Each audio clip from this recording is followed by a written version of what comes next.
Velkommen til den her video, hvor jeg vil snakke lidt omkring min virksomhedsstruktur, hvad jeg laver, hvem jeg er. Fordi der er rigtig mange, der spørger mig, både folk inden for forretningsverdenen og også ikke forretningsverdenen, når jeg møder dem, hvad er det egentlig, du laver, Lukas? Og der plejer jeg bare at sige, jamen jeg har en virksomhed, jeg laver konsulentarbejde, og så har jeg et ejendomsselskab, hvor jeg investerer ejendom. Det er sådan det. Men der er meget mere i det. Så nu har jeg tegnet det op. Jeg håber, du kan se lidt, hvad der står på tavlen. Jeg skal nok forklare det selvfølgelig. Min lille virksomhedskoncern her har jeg valgt at tegne op, og så har jeg taget mig selv med herop også, fordi jeg er også en del af virksomhedskoncernen. Jeg er ligesom mig, der holder holding, som holder Trovedo. Ligner ikke, der står Trovedo, der ligner, står der en trade, men der står Trovedo, og så står der Krøll Ejendom her. Og det første, jeg starter med, det er egentlig, jamen, mig. Hvem er jeg? Jamen, jeg er Lukas. Jeg er 23 år, bor i Aarhus, sammen med min kæreste og min hund. Og jeg går op i sundhed og træning og kost og søvn og alle de her mindset-ting, som nogen måske vil tænke, det er spirituelt, og det er der ikke behov for, du skal bare grinde og arbejde. Jeg går rigtig meget op i mit mentale og fysiske velvære. Jeg har både personlig træner lige nu, vi kan jo starte med at skrive lidt her. Vi har jo coach her, og vi har en kost, og vi har træning, og vi har, som jeg er høj nok til det her, søvn, og vi har relationer. Så det er jo lidt forskellige ting her, altså relationer, søvn, træning, coach, kost. Og det er fordi jeg går op i sådan nogle ting, fordi jeg ved, at jeg kan sige, mit overordnede mål, det er at være den bedst mulige version af mig selv hver dag, og den gladest mulige version. Og det ved jeg, at jeg er, hvis jeg får sørget for at få sovet nok. Vi kan også skrive sådan noget på som væske. Det er også noget, der er super vigtigt. At få nok vand, det kan jeg virkelig mærke en forskel. Altså sådan, man kan næsten sammenligne det som om, hvis du ser en anden sumpet sump, hvor man ikke kan se ned igennem vandet. Det er, hvis du ikke har drukket nok vand, hvor at hvis du, eller får sovet nok, eller for den sags skyld, og hvis du har nok vand for eksempel, så er det sådan helt clear Maldiverne vand nogle steder på Maldiverne. Og det er derfor, at hvis du skal tænke klart og være god i din virksomhed og være den skarpeste version af dig selv, så bliver du nødt til at få væske nok. I hvert fald noget, der virkelig påvirker mig meget, har jeg lagt mærke til. Kost har også rigtig meget at gøre i forhold til, hvad for noget mad spiser du. Jeg spiser ikke særlig meget. Jeg begynder virkelig at korte rigtig meget af på det her forarbejdet mad. Og det meste mad, vi spiser til daglig, det er jo forarbejdet rigtig meget af det. Hvad kan man sige? Det er jo ikke fordi, jeg aldrig nogensinde spiser mad, som er forarbejdet, men jeg prøver så vidt muligt at holde mig væk, så jeg prøver at tage de her naturlige grøntsager og kylling og kød og sådan nogle ting, og økologiske vælger jeg også, fordi økologisk koster meget lidt mindre i det store billede i hvert fald. Så der er mange forskellige ting, der er i kosten. Så har jeg en coach, og det er fordi, jeg har igennem mange år, i perioder, sådan noget 3-4 måneder, haft en personlig træner på privatdelen, på min kost og min træning og søvn og sådan noget som det. Og det har været super fedt alle gangene, det har været intensivt, og det har været intenst, og det har været, hvad kan man sige, hårdt de gange, fordi vi har virkelig klædt på det forløb, vi så havde. Men så var jeg sådan lidt, hver gang jeg stoppede, så gik der en måned, og så faldt jeg lidt tilbage igen til sådan, altså jeg har altid været i sådan en relativt god form, og altid dyrket meget sport, og været aktiv og sund og så videre, men så altså, når man kigger på før- og efterbilledet, så kan man også se, så falder man lidt ned. Altså, man kigger ikke på sig selv i spejlet og tænker, shit man, en pump guy, eller man tænker, ej, det ser godt ud, og der er en udvikling, og man kigger ikke på billeder og ser, at der er nogle forskelle, det er bare det samme. Og jeg tror, jeg har drevet rigtig meget af ordet udvikling. Ikke bare ordet, men selve udviklingen i forskellige ting i mit liv. Og derfor var det vigtigt for mig at hele tiden være i udvikling, fordi hvis jeg ikke er udvikling privat, så bliver det også svært for mig at være i udvikling i virksomhederne. Det var i hvert fald sådan, jeg så det, og det der virkede. Så derfor der sagde jeg, ved du hvad, jeg finder en personlig coach, jeg betaler hver måned. Ikke nogen stopdato, forever, mere eller mindre, måske ikke forever, men så skal vi egentlig lave en livsstilsændring nu. Fordi det er svært det her med, hvis du kører 3-4 måneders forløb, som er mega hårdt, så er det jo klart, at du ikke kan køre videre på det bagefter, hvis du ikke får gjort det til en livsstilsændring. Men hvis det kun bliver sådan noget midlertidig løsning og ikke noget permanent. Så derfor sagde jeg til ham, hvad jeg havde brug for. Jeg havde ikke brug for at blive verdens stærkeste eller verdens mest buff. Jeg ville bare have, jeg følte mig som den bedste version og den gladest mulige version af mig selv hver dag. Og det hjælper han med, og det er jo ikke fordi, han gør sådan ekstremt meget, men bare det med, at han er der, og han altid kan justere til, og jeg ved, at jeg har ham, det er en kæmpe hjælp.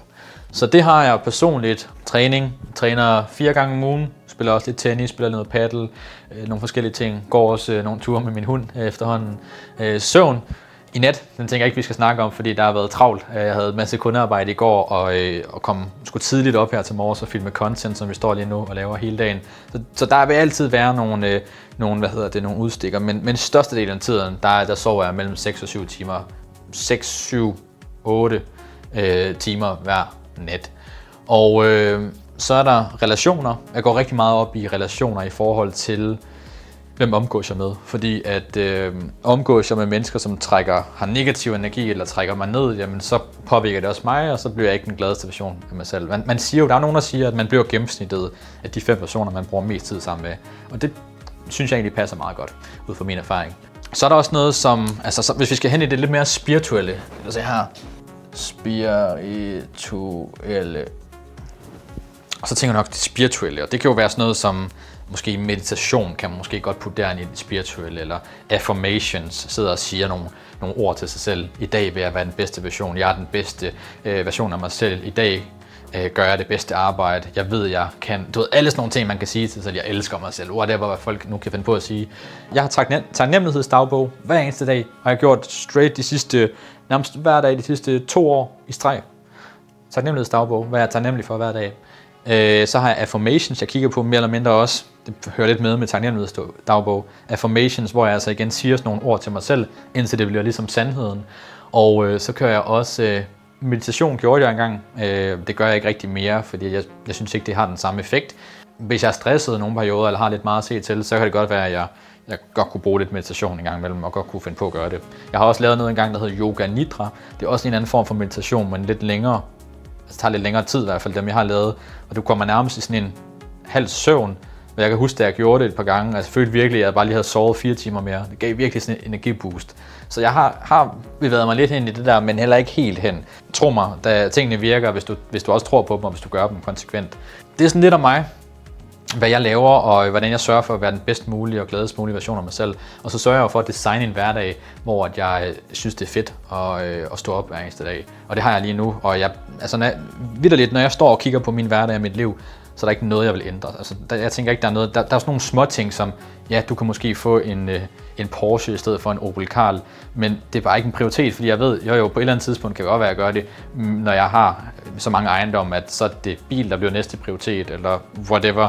Men jeg ved bare, det kommer ikke til at give mig ekstra glæde, fordi jeg har ligesom sørget for, at den glæde, jeg har, den kommer meget indenfra. Nu kan det godt lyde lidt spirituelt og lidt underligt måske, men du ved, hvis du er afhængig, hvis dit liv og din hverdag er afhængig af alle mulige eksterne faktorer for, at du er glad, og du er glad for dit liv og tænker, at du har dit drømmeliv, så bliver det svært at opnå det.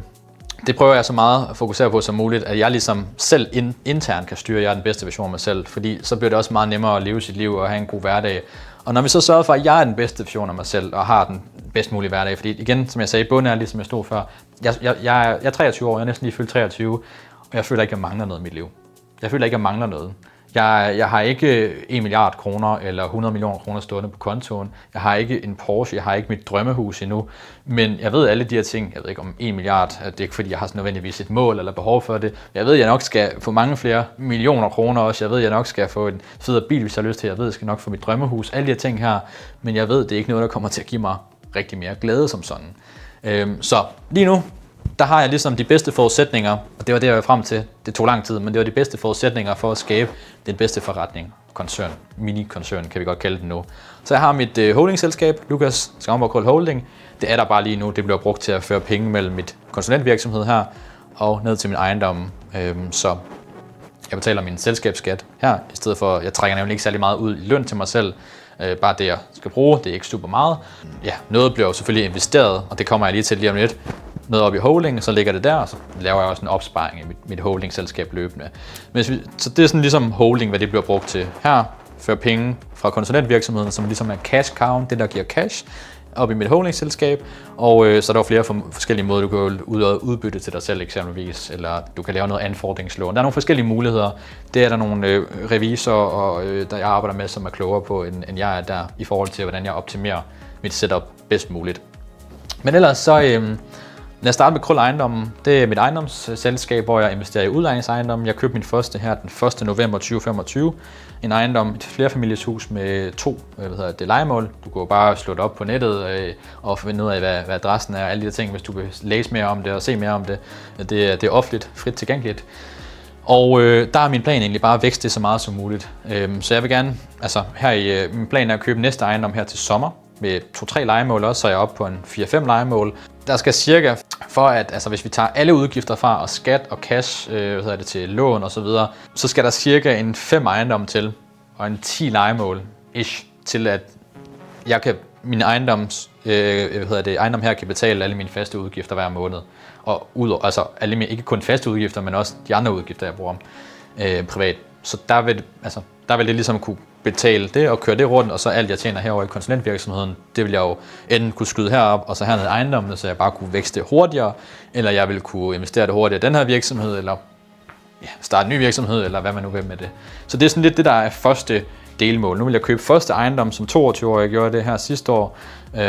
Skulle lige have noget bankskifte og så videre, fordi som 22-årig er det ikke altid lige nemt, når man også har en virksomhed og selvstændig. Jeg investerede igennem ejendomsselskabet her, og har fundet en bank, som også er med på, at det skal vækste og skalere. Så det der er planen med det. Jeg kunne godt tænke mig at have, altså som 30-årig, 100 lejemål, altså 50 ejendomme, 100 lejemål. Jeg kunne godt tænke mig at bare vækste, for ligesom at bygge noget, hvad kan man sige, for at bygge noget sikkerhed på en eller anden måde. Jeg vil sige, grunden til at jeg også vil investere i ejendom frem for aktier, fordi jeg er ikke særlig meget for aktier. Jeg har aktier, men jeg er ikke særlig meget for det, fordi at jeg havde og har stadig blandt andet en del i Novo Nordisk, og der var jo det her drop, som vi alle sammen nok har hørt om, hvor det bare droppede rigtig meget for noget tid tilbage. Og du kunne bare sidde der på din Nordnet-konto, eller hvad for en investeringsplatform du bruger, og bare kigge, det dropper bare. Du kan ikke gøre noget. Grunden til, at jeg har valgt at blive selvstændig, er fordi jeg gerne vil være min egen lykkesmed, kan man sige. Og med aktier, der kunne du bare sidde, og så er der nogen i verden, som laver noget rav i den måske, og så føler folk noget frygt. Og aktier er jo også meget følelsesbaseret og baseret på frygt. Og så sælger folk, og så falder prisen, og fordi udbud og efterspørgsel, og så kan man bare se, at du kan ikke gøre noget. Hvor et ejendom, der føler det lidt noget andet. Så du kan renovere, du kan tage nogle bedre billeder, så det bliver lavet ud hurtigere, du kan være der for dine lejere, så de er glade og tilfredse. Du kan gøre lidt mere her, hvilket jeg føler, der passer bedre til min strategi, fordi at det her med at være ens egen lykkesmed og kunne tage handling, hvis man ikke er tilfreds, så gør man noget ved det. Det har altid været min indstilling. Og det kan du bare ikke på samme måde med aktier. Jo, så kan du købe nogle andre og sælge og sidde frem og tilbage, men det er ikke så meget mig. Det synes jeg ikke er så interessant. Jeg synes, det er federe at have noget fysisk med ejendom. Og hvis vi skal være helt ærlige, så synes jeg også, det lyder lidt federe at være ejendomsinvestor end bare aktier. Fordi aktier kan alle bare gå ind på sin mobil. Jeg kunne gå ind nu og så købe en aktie, imens vi lavede noget video lynhurtigt. Ejendom vil jeg ikke bare lige gå ind og købe sådan der. Så der er lidt mere prestige over det også på en eller anden måde. Og noget mere sådan stolthed over, at okay, det har jeg faktisk formået at gøre også. Anyways, det vigtigste er ikke egoet eller stoltheden i det her, det er sikkerheden og fremtiden i det med ejendommene. Basically, for at være ærlig. Det er for at bygge et større sikkerhedsnet i fremtiden, og så bygge et større, hvad kan man sige, portfølje, så jeg ikke er afhængig af at skulle arbejde for evigt i min konsulentvirksomhed, fordi at ejendom, det er ikke passiv investering, men det er meget mere passiv end at have en konsulentvirksomhed. Så hvis vi skal tage over til det sidste her, som er konsulentvirksomheden, det jeg gør der, det er, at jeg driver en konsulentvirksomhed, hvor at jeg hjælper eksperter og specialister med at vækste deres forretning, tage hånd om alt det bagvedliggende, så de egentlig bare skal fokusere på det, de er gode til, og det, de kan lide at lave. Så lad os sige, at de har startet en forretning, hvor de hjælper andre med at investere i ejendom, jamen så synes de, det er fedt at arbejde med mennesker og hjælpe dem. De synes måske ikke fedt at lave e-mail markedsføring og paid ads, organisk content og tracking sheets og analysere og mødebooking og salg og alle de andre ting, som der også skal til. SEO og der er jo PR, uendelig mange ting, analyser, strategi og så videre, så videre. Så der er jo mega mange ting bagved, også for at få en forretning til at køre godt. Og det er det, vi tager os af. Vi tager os egentlig af, at alle tingene bagvedliggende, så de kunder, vi arbejder med, kan komme ind og fokusere på det, de er gode til, og så vækster vi sammen. Og det fungerer super godt. Der er nogle fede samarbejder, jeg har lige nu, der er jeg super glad for det. Jeg har travlt, jeg er rigtig travlt lige nu med det hele. Så jeg skal også snart have ansat første mand. Jeg har lige ansat en André, som står bag kameraet nu. Nu siger jeg ansat. André, han er ikke fuldtid på min case, men det er jo stadig en ansat på en eller anden måde. Deltidsansat eller en freelance. Jeg kan bedre lige arbejde med freelance ud fra erfaring. Så jeg ansat André til at stå for alt mit personlige brand, organisk primært. Og så har vi en, der hedder Tobias, som er salgsansvarlig for ligesom at tage... Lige nu der ringer han snakker med potentielle leads, der er interesseret i vores service. Og så kommer han også til her snart at skulle tage de første møder. Jeg plejer altid at dele møderne op i 2. Det vi kalder et screening call eller et discovery call. Så kommer han til at tage dem, og så kommer jeg til at tage salgskaldene til at starte med. Og på et tidspunkt kommer han også til at tage salgskald, så han ligesom kommer til at være ansvarlig for hele salgsafdelingen. Målet er også, at han skal være salgsleder, så når vi skal have flere af For eksempel, hvis han kommer ind i en rolle, hvor han kun tager møder, og vi skal have en ny, der kan booke møderne, jamen så skal han så være ansvarlig for at lære den person op. Så det er det, jeg har lige nu. Tobias, André, og så kommer jeg snart til.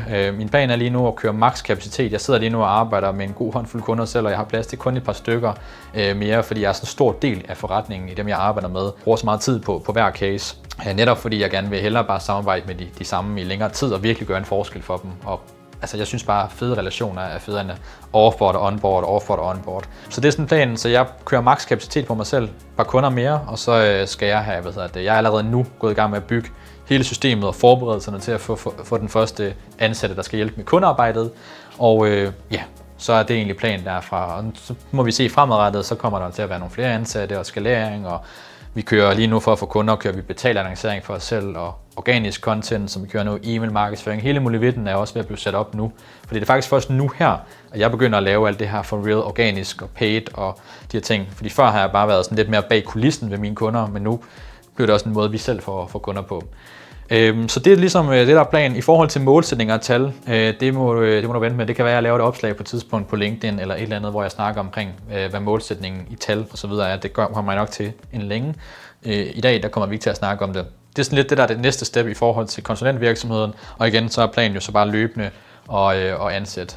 Så strategien nu skalerer videre på paid ads, fordi at paid ads det er lidt mere ikke afhængigt af mig. Det er ikke mig, der skal sidde en til en. Vi kommer one to many, og så har jeg Tobias, som hjælper mig der. Og content, der skal jeg bare stå bag kameraet nu, og så klarer André resten. Så det er også super fedt. Så det er jo selvfølgelig nogle investeringer. Jeg laver nogle investeringer lige nu i virksomheden her. Det kan jeg også tillade mig, fordi cashflowet er fint lige nu, og der er en god buffer. Men igen, jeg holder tungen lige i munden, fordi at alt er midlertidigt, og der hvor, når det går godt, og når det går i hvert fald okay at gå fremad, så skal man fortsætte på momentum. Der er rigtig mange, der bare stopper op og siger, nu går det godt, så læner vi os tilbage, så tager vi en måned sydpå eller et eller andet for at fejre det. Jeg er stik modsat. Jeg arbejder endnu over, når det går godt, for ligesom at sørge for at køre videre på bølgen, fordi før eller siden, så kommer der udfordringer, så kommer der kunder, der ikke bliver kunder mere, så er der utilfredse. Der vil altid være nogle ting, som der sker, og nogle ting, som ikke er super fedt. Så hele tiden, gør hvad du kan. Giv den gas. Gør noget ved det, du kan kontrollere. Det er i hvert fald det, jeg plejer at fokusere på. Og ikke hvis, men når der kommer ting, hvor man tænker, det var godt nok nederen, eller der er en kunde, der ikke vil være kunde mere, eller ikke kan se værdien i dit arbejde, eller noget, der ikke fungerer på paid ads, eller du bliver bandet på Facebook, som jeg også har prøvet før flere gange for annoncer, jamen, så har jeg i hvert fald den mentalitet, som hedder, det skal fandme være løgn. Og så giver jeg bare endnu mere gas bagefter. Så det er også en egenskab. Det kan også være, at du sidder og ser videoen lige nu og kan ikke genkende til det. Det er i hvert fald noget, jeg fokuserer rigtig meget på. Så ja, nu kan jeg mærke, at min hals er ved at blive tør. Det tror jeg er et tegn til, at vi skal runde af her fra den her video. Det var bare lidt om mig, min virksomhedsstruktur. Jeg tænker, at jeg kan lave flere videoer fremadrettet omkring målsætninger, hvordan står det til, sådan lidt opdateringer løbende. Det gør jeg også på LinkedIn og på andre sociale medier, på e-mail, nyhedsbrev osv. Så jeg kommer til at køre sådan lidt mere build in public strategi. Lige nu der er den her virksomhed en enkeltmandsvirksomhed. Det er et APS, det er et holding. Den bliver lavet om til et APS nu her inden længe. Så alt kommer til at være offentligt også med regnskaber og hele muligheden. Så du vil også have mulighed for at kunne følge med inde på Prof eller Virk eller hvad de forskellige hjemmesider hedder. Og vil kunne følge med i, hvordan står det selv, hvis du er interesseret i tal osv. Det var alt for nu. Jeg skal nok, igen, vi kommer sammen med Andreas, som står bag kameraet, så kommer vi til at køre en strategi, som er meget mere build in public, så du vil komme til at følge min rejse løbende. Det er noget, jeg har været bange for at dele ud af i lang tid, fordi så skal man dele både det dårlige og det gode og det hele. Altså, jeg vil bare gerne måske være lidt mere under radaren, men jeg synes selv, det er mega fedt at se andre, der deler ud, så man kan føle, at man er med på deres rejse. Super inspirerende, synes jeg selv, så derfor der tænker jeg, ved du hvad, nu prøver jeg det også af selv, fordi hvis jeg selv synes, det er fedt, så er der forhåbentlig også en eller to, der sidder sig med her, som synes, det er fedt. Så det var alt for den her video her. Jeg håber, at du kunne få et eller andet en værdi eller insight eller et eller andet. Skriv meget gerne i kommentarer, hvad du godt kunne tænke dig at se næste gang, hvis du vil se flere videoer. Smid et like, og så håber jeg, at vi ses meget snart enten i næste video eller et andet sted. Vi snakkes ved.